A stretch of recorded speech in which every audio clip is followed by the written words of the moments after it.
अथ भूमिवर्गः भूर्भूमिरचलानन्तारसा विश्वम्भरा स्थिरा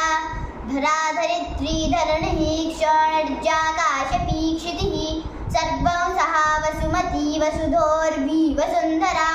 गोत्राकुः पृथिवी पृथ्वी क्ष्मावनिर्मेदिनी मही बकुला गह्वरी धात्री गौरिला कुम्भिनी क्षमा भूतधात्री रत्नगर्भा जगती सागराम्बरा मृन्मृत्तिका प्रशस्ता मृत्सा मृत्स्ना च मृत्तिका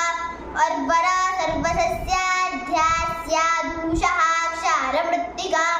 ऊषवानूषरोद्वाप्यन्यलिङ्गौ स्थलौ स्थली समानौ मरुधन्वानौ द्वेहिरा बृहते समे रश्वथो जगति लोको विष्टपं भुवनं जगत् लोको